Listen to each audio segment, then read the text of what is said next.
Resilience is not a character trait. It's not something you either have or don't have. Resilience is a practice. Resilience is what you do every day to cope, to feel better, to get you through the day, to give you more energy, to make you more effective in the world.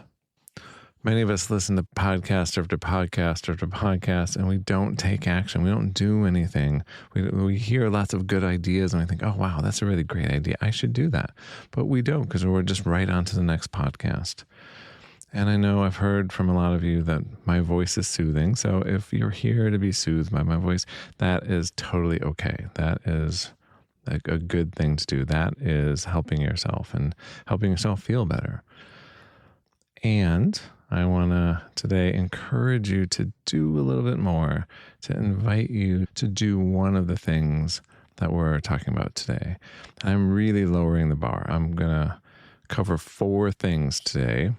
One thing that affects your body, something you can do from the comfort of your own home, sitting on the couch, that will help you feel better if you do this thing every day. And another thing you can do in your mind, a way of reframing and looking at the world a little bit differently, that's going to help your nervous system calm down and not get burnt out as much. And then another thing to detoxify your environment. We'll look at another strategy you can use to give yourself a little bit more space and to calm your nervous system a little bit. And then we'll look at one action, a simple thing you can do that add it to everyone else's action will make a big difference. And it's something that's going to save you money too. So stay tuned for that. Today in Resilience in Dark Times, resilience as practice.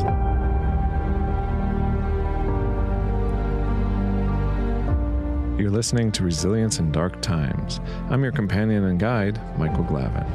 Whatever brought you here, I'm glad you found us. This is a space for honest conversation, practical strategies, and the kind of hope that comes from facing reality together. Let's dive in.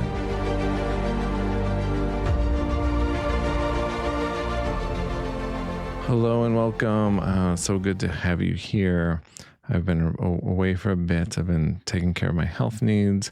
I realize I can't really be resilient and do this podcast unless I have my health in order. Nothing serious, but something that's chronic. You can hear the siren in the background. That's appropriate, I guess, synchronicity. So yeah, it's really, if you're dealing with anything that's been nagging you and getting your energy down, I really encourage you to deal with it, to take care of it, to look into it, to give you the health you need to be resilient in your day-to-day life and to show up in the way that you need to. But it's good to be back. It's good to be with you again.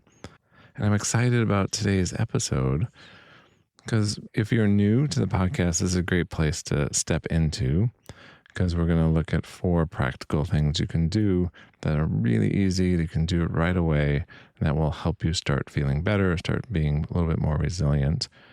And if you're been a long time listener, but you don't have an apocalypse pal and you're not on the ICE emergency response team and documenting their illegal activity and their abuse, because all that seems like a little bit too much right now and that's a little too much for you to do. Well, we're lowering the bar. This is going to be like 4 easy things you can do, anyone can do, and you can do them right away, and you can start feeling better a little bit. So I'm really excited to present this to you. I'm also excited to announce that we're going to change the format a bit. We're going to go to every other week rather than every week, and we're going to start having guests. So I interviewed my first guest, Dennis Kiley. He's into eco-psychology, and so he talks all about that. The interview is already done. I need to do the intro and the outro and read the story. And that's also going to be on video. So if you're on Substack or if you're looking at the YouTube channel, you'll be able to see me and see my guest. Some people really like that option. It will also be still available in audio on Apple and Spotify and all the other platforms for where you get your podcasts. So stay tuned for that. That'll be the next episode on eco-psychology. But today we're going to cover 4 things you can do right now. The first one has to do with the body. It has to do with making you feel better right away, calming your nervous system. And this is something if you do for 5 minutes a day, it's going to increase your mood substantially. So you'll be more calm, you'll be more present, your mood will increase, and you will get almost all the benefits of meditation, like a 20-minute meditation, in just 5 minutes a day. And you don't even have to do 5 minutes a day. If you just do this for even a minute, you will start to feel a little bit better. And what I'm talking about is called cyclic sighing. So that's a really fancy name for just a really simple breathing technique that's really effective. So don't do this if you're driving, because you might get lightheaded, or if you're operating any heavy machinery, as they say. So if you're a crane operator or you're driving a bulldozer, just pause the podcast. Don't do this now. Or you can listen, and you can do this when you get off your shift, when you're sitting down. So this is cyclic sighing. Cyclic as in cyclical, and sighing like sighing. The technique is very simple. You inhale through your nose and you exhale through your mouth. When you inhale, you take a deep inhale as much as you can, and then hold it for a beat, a pause. So, and hold it. And then the key is to then take another sip of air in through your nose. So then that opens up your lungs in a deeper way. And then exhale slowly through your mouth. And then you get bonus points if you sigh. And the exhale should be longer than the inhale. If you start to get lightheaded, that means you need to pause more on the inhale, like inhale all the way, pause longer. And then when you exhale, make sure that exhale is really drawn out and long, then pause again before the inhale. Okay, so let's do that a little bit. Just inhale as much as you can through your nose if you're not driving. Inhale a little bit more. And then exhale.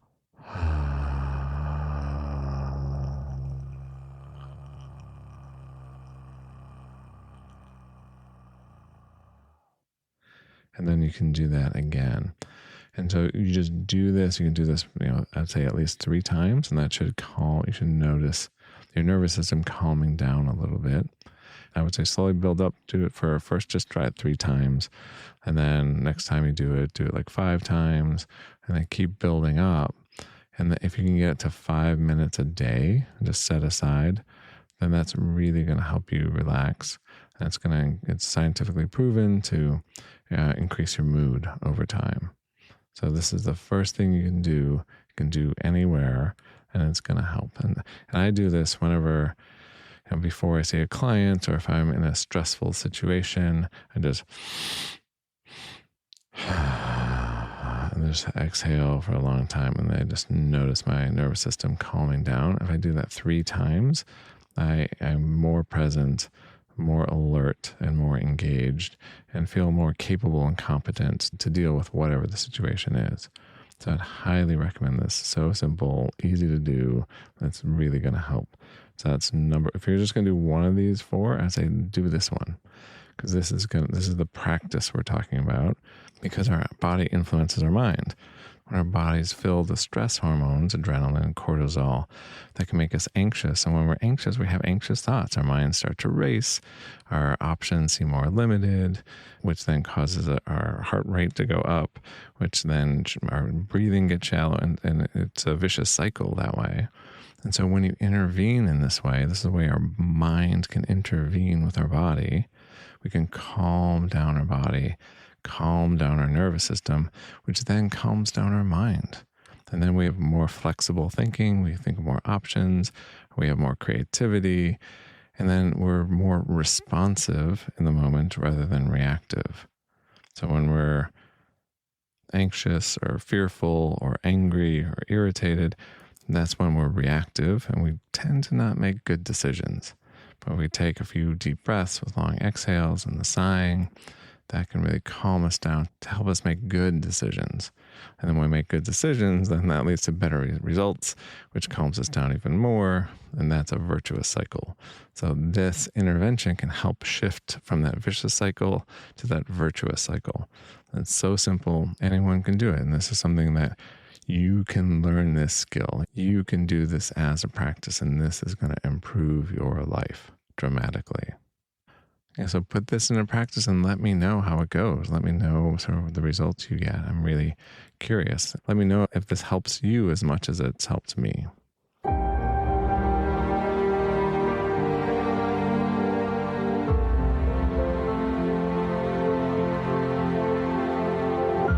The second technique is a mental technique, and it's reframing, but it's a specific type of reframing. So I hear a lot of people online, and I'm a victim of this myself. When something happens, when our dear leader does something outrageous, or some corporation does something terrible, or the United States government does something that's awful, the thought is, he can't do that, or they can't do that, or right? There's this denial, and we're really emphatic and we're emotional about it. If you have an immediate reaction that way, that makes sense. That's okay. But if you can't let go of it, right? If you can't calm down, if you're just stuck on he can't do this. He can't do this. Like, this is not okay. This is no, this shouldn't be happening. This shouldn't be happening. And there's sort of an attempt to control what's happening through this, through emotion or the psychic will or something. And that leads to distress, and it can lead to burnout. Some of you might be familiar with Mel Robbins and her notion of let them. She wrote a book on this.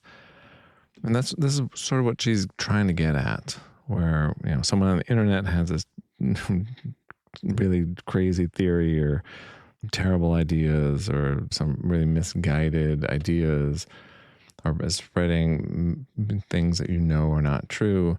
And so we can get really upset about that. And so she says, she has this phrase of just let them think that, let them do whatever they want, just let it go, right? So let them be them and don't worry about that and just be yourself. And I think in a lot of cases, that's good advice. And if you're following this and it's working for you, great. But for me, it doesn't work in a lot of situations, and situations where what's happening is really not right. There's injustice, there's oppression, there's abuse. Then I can't just say, let them. Let them as like, no, I don't want to let them, right? When it comes to the destruction of the planet or what ICE is doing or genocide, I'm not going to say let them. I'm not going to let it go. So that phrase doesn't work for me. It comes up against the reality that it's not acceptable. I don't want to accept that. I can't accept that. So I'll tell you what has helped me.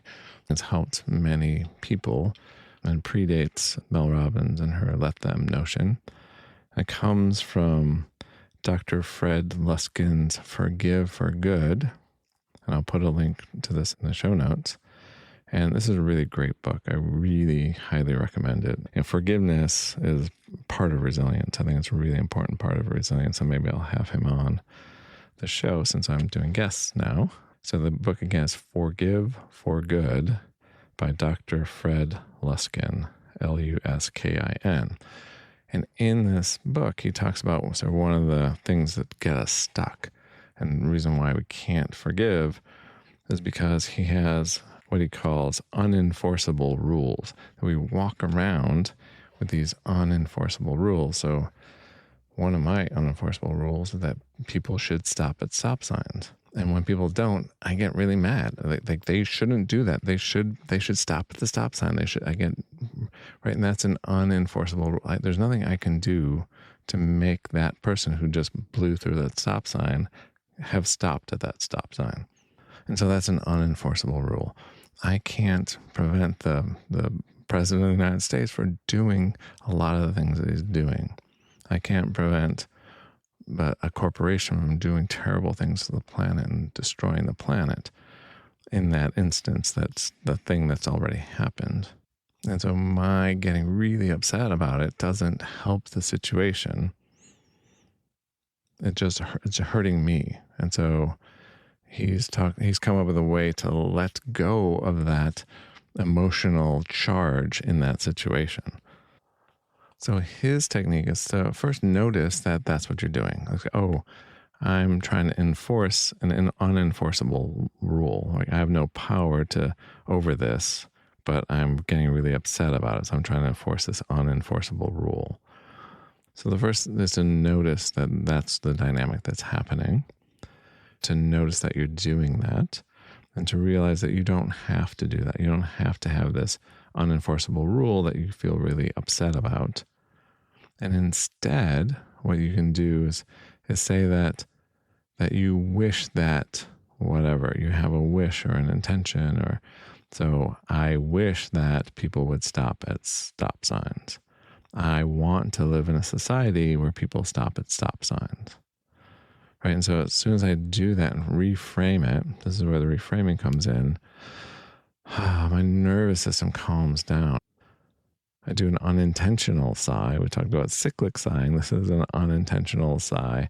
It's my nervous system just calming down when I do this reframe. So the president does something terrible and you think, oh, he can't do that. He shouldn't do that. Presidents don't do that. I say, he can do that. He is doing that. I don't want him to do that. I want to have a president who doesn't do that. I want to live in a society where maybe no one has the power to do that.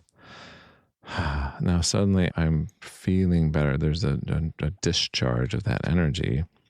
And it's not passive. So the Mel Robbins approach is passive. It's just like, well, just let them do whatever they want, and I'm not going to do anything.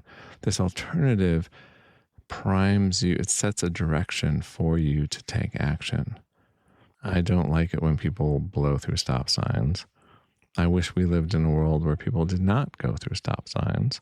That primes me to think about, what can we do? What can I do to change things so that people don't blow through stop signs? And that's a more complicated question. And it brings forth my empathy too, because people are late for work.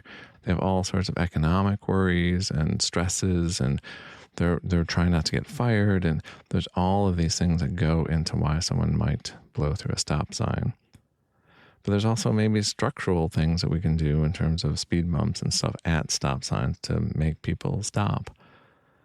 But that's a very different place. Like, I am in a different creative, calm, responsive place rather than people shouldn't do this and I'm mad that they're doing this state. Right? And so this approach applies to when corporations do things that I don't like. I can say, I want to live in a society where corporations don't do that. They're not allowed to that. They're prevented from doing that.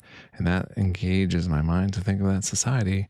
What do we have to do to make that a possibility, to make that the new reality? Because right now, the reality is corporations can pollute the planet with impunity, pretty much. It has to be really egregious for them to pay even a partial fine. And if it's a substantial fine, they declare bankruptcy and then they disappear. And we're left cleaning up their mess that they made and they profited off of.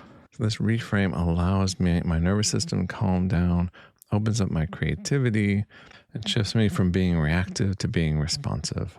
It shifts you from being controlling of that can't be happening, that shouldn't be happening, and trying to use your psychic energy and your emotion to make it not so, even though it is so.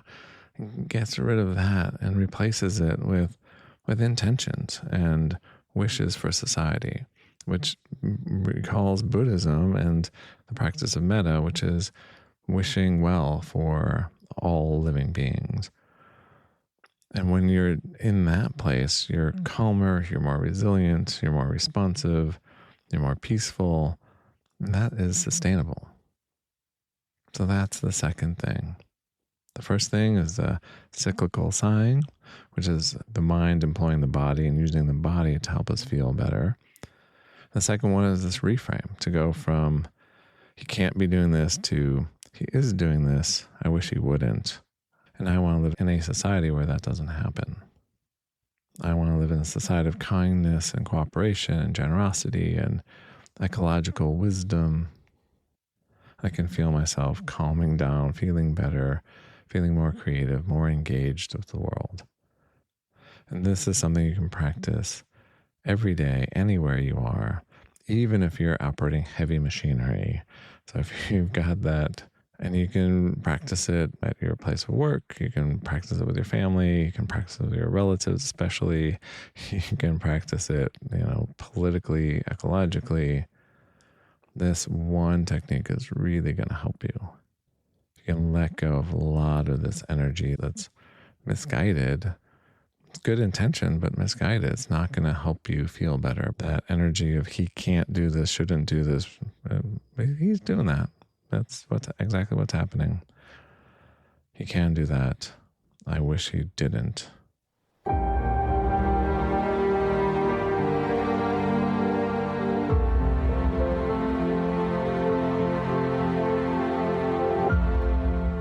The third thing I'm going to tell you that's easy to implement, that you can do right now from your living room or your kitchen table, your dining room, not while you're driving, has to do with your phone and making your phone. It has to do with your devices. So we've already talked about how to stop doom scrolling. And if you missed that episode, I would recommend going back and checking it out. It's a fun episode, and I think it's pretty effective in helping people stop doom scrolling. Certainly did the trick for me. So this is one more notch up from that. Because I think the problem is not just doom scrolling when you're going through reading terrible news after terrible news through your feed, and you're scrolling through it and you're feeling worse and worse, and you're seeing these terrible things and you're sharing them with your friends and making them feel terrible and so on and so forth. It's a bigger problem than that. The problem is our tools, our digital tools now have a mind of their own, and they're serving someone else's interest. They're not serving our interest. I was listening to a podcast a few weeks ago, and they were talking about, if you have a hammer, right, you can pick up the hammer and you can use the hammer to pound in some nails, and you can build yourself a bench or a table. But the hammer doesn't stop you and say, hey, we really should get a saw, and this is the type of saw you should get. And hey, do you have these type of nails? And these nails are really better. And hey, if you lost 10 pounds, you would look much better. How about this supplement you can use? I've got this friend who has a supplement you can buy that will make you look. No, it's a tool that we can use. We have the agency. We are in control. We use the tool for our will. That used to be the case with digital tools as well. Google, when it first came out, was amazing. You can go to Google and search something, and you would come up with some really good websites, some really good resources out there, and it would link you to other sites as a very effective tool because it obeyed our will. We had the agency, and we used that tool to get information we needed. That has totally changed, in case you haven't noticed. I think you have. Because you go to Google now, and it doesn't serve our interests. It's not meant for us. It's meant for corporations. So we put in a search term, and now it's a Google AI scrubbing information, some of it good, some of it totally inaccurate, from different websites and feeding it to us. So we're not even going to the good information websites. We have this AI overview, which sometimes is accurate and sometimes is wildly inaccurate. I've searched for medical information, and the sources they pull from are like people on Facebook and Reddit, not medical journals. And so we're getting bad data from Google and the search engine. And then if you ignore that, you're like, okay, I'm just going to ignore the AI summary. And the next 5 or so sites are sponsored. And so it's not necessarily the best sites. It's those people who are paying for us to see that. And so they have their own interests, which are not my interests. They want to sell me something. They want to convince me of something, to buy something I don't need, what have you. If you scroll past that, then you get some websites. But those websites aren't just the organic, natural websites. The websites that show up are the ones that have been tailored to show up in the Google search. And so they're filled with keywords. And so if you search, how do I fix a leak in my radiator? You get to the site, it'll say, radiators. How to fix leaks in radiators. 10 common approaches to fix leaks in radiators. To fix leaks in radiators, you need to do many things in order to fix leaks in radiators. And just goes on because it's keyword dependent. And so the information is often gibberish and garbage and not very helpful. So the Google search engine is no longer our tool to use for our purposes. It's a tool for corporations to use us. The agency has switched from us to corporations. And it's not just Google, it's Facebook and Meta and YouTube and everything else. All of these tools, and it's AI now too. It's ChatGPT. Said they would never have ads, now they have ads. When it comes to digital media, if it has agency, meaning is it serving things up for you? Oh, you might like this, recommendations and things like that. If it's feeding you something, that means it has some agency. And if that tool, that digital tool has agency, it's not a tool for us to use. It is using us as a tool for corporations. And the metaphor that I like, because I like metaphors, for this is the movie Alien. Right, and so there's the classic scene where they're in the cave and there are these eggs, and someone walks close to an egg and the egg opens up. And so the astronaut, scientist is curious, like, what is inside this egg that just opened up? And so they go up to it with their space suit on and their helmet, and they lean over and they look in, and chunk, this creature shoots up and attaches to their face. Spoiler alert. And then they are incapacitated. They have this thing on their face for an extended period of time. Sound familiar? And then eventually it falls off. It falls away. And then they feel good again and they start eating. And then something erupts from their stomach, blows out of their stomach, and goes squealing off. So that astronaut was used by this alien creature which laid eggs in it, which came to fruition later. So the astronaut was used as a host by this parasite. And that's what digital media has become for us. Social media, anything, AI, you name it. If it's, doing services for you, it is using you towards its own ends. It is a parasite. The phone has attached to your face. And yeah, you could put it down, but then suddenly you'll be like, hey, I'll buy that diet pill.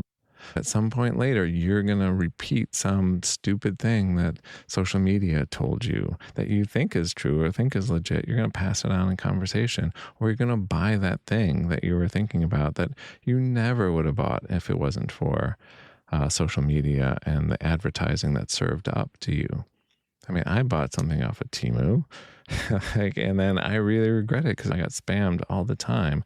And that cheap thing wasn't really worth it. It was inexpensive, and I don't even remember what it was, but it was stupid. I felt used. I was used by, some ad on social media that I thought, and it knew what I was interested in, and it fed me this ad, and I bought this thing, and I regretted it afterwards. That platform successfully extracted money from me. I was used. I was the host for the parasite. So I want you to think of your phone and the apps on your phone and on your TV, your smart TV or your computer or whatever. Who has agency here? And if that thing has agency, if it's feeding you things, doing services for you, it's probably using you for its own ends. If not now, then it will pretty soon once you're hooked, once you can't do without it. So the thing to do here is to slowly delete those things that have agency, to turn your phone and devices back into tools. which means that you are using the thing. It's not suggesting anything. It's not doing anything for you. It's not saying, hey, what about this? Or you might like this, or get rid of all of that stuff. You can think of what you like. You know what you like. You can search it out. You can have the agency. Don't give the agency over to corporations. No matter how many cat videos they serve up that are cute. And this is something you don't have to do all at once. You can just slowly wean yourself from it. And that's what I've been doing. I've been deleting apps here and there, but I still will go to the New York Times or Washington Post and spend, 10 minutes to look at the headlines and read an article or two. But it's very intentional. It's not a feed on social media that I'm just clicking on. So that's why I want you to think about, what am I initiating this, or is there some corporation or some algorithm feeding this to me? And that's the stuff to get rid of. It's going to free up time and space. The algorithms want you to sit there and just scroll and consume and consume and consume. And that's not good for you. That's not healthy. That will not lead to resilience. Once you start to wean yourself off of that, you'll have more time, you'll have more energy. You'll start to do things that actually give you nourishment. You'll connect with other people in real ways. You'll go out in nature in real ways that sustain you. That's what we want for you, is connection that is sustaining and nourishing.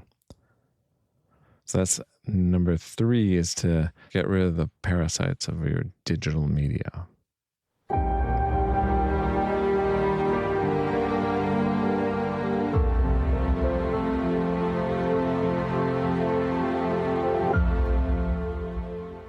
Number 4 is an action you can take right now. I've done this. That is going to help. And it's going to save you money at the same time. So the website is called Resist and Unsubscribe. And so just Google it and click on the one that says resistandUnsubscribe.com. And, you can read the top, but you can scroll down and lists which corporations you can easily unsubscribe from. And unsubscribing is going to save you money. It's going to send them a message that you do not like their practices. And it's not just you, right? What's $20 going to do?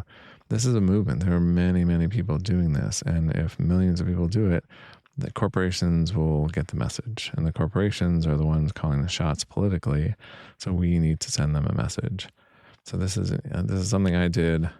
I had already unsubscribed from a bunch of places, but I went and unsubscribed to a few more, and I saved money. And I didn't unsubscribe from all of them because I like certain media, and because I have kids. And so we didn't unsubscribe from Disney Plus, but we did unsubscribe from Paramount Plus and Apple TV. And at some point in the future, I'll resubscribe to Apple TV and watch Severed and Ted Lasso and Shrinking and a couple other ones. And then we'll unsubscribe again. So we'll just do it for a month. We'll subscribe and binge watch everything and then unsubscribe again. That's going to save us money, and it's giving them a lot less money. And there's a lot of different platforms out there that you can look at in terms of where your dollar should go. But, we're not going to buy our way into a just society. But this helps. It helps to keep our resources with us and not give them to evil corporations. So the website again is Resist and Unsubscribe.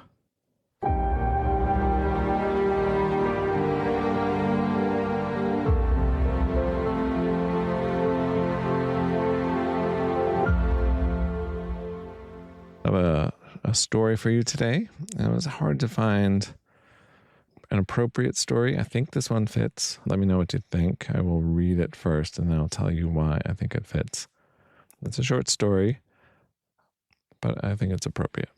And I'm sure you're familiar with it, but you might hear it a little bit differently in this reading. This is The Lion and the Mouse, retold by Linda B. Ross. I'll put a link to this version in the show notes. One day, a lion was taking a nap. Soon a little mouse came running by. He was in a hurry to get home. The mouse did not see the lion, so he ran right over the lion's nose. The lion woke up with a loud roar. He grabbed the little mouse with his big paw. "I'm going to eat you," roared the lion.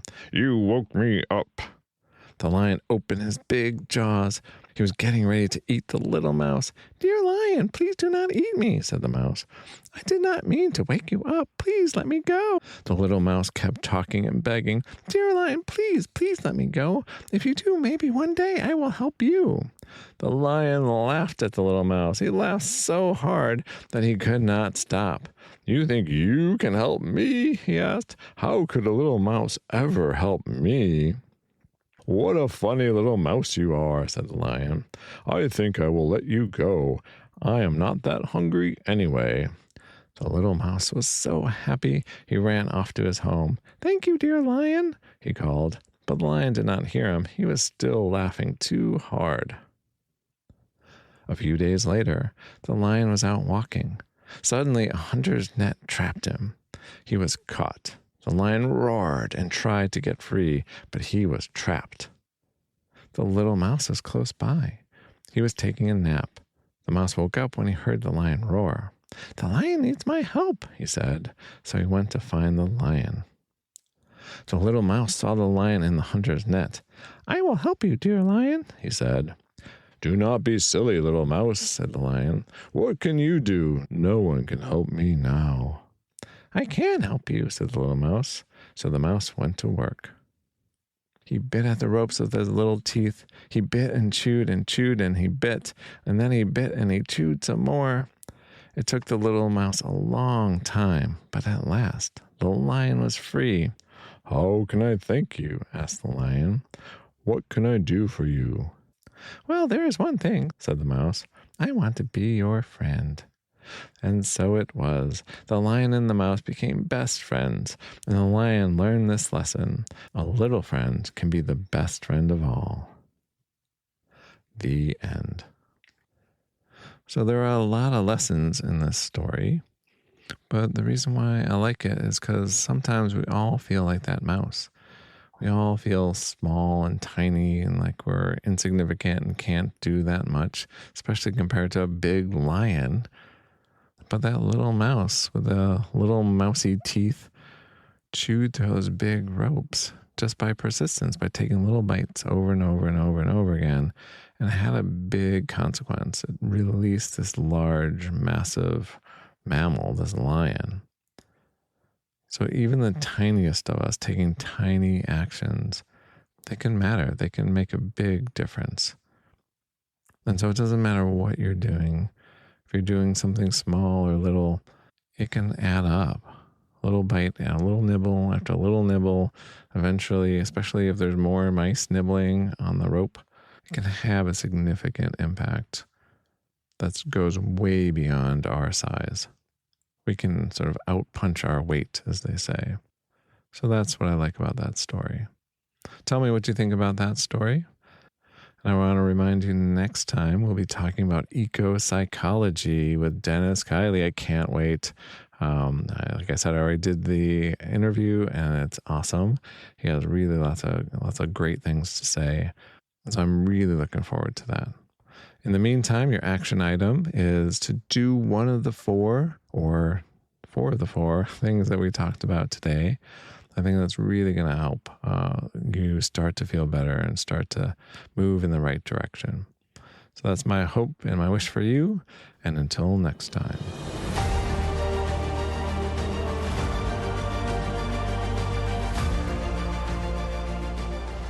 That's all for this episode of Resilience in Dark Times.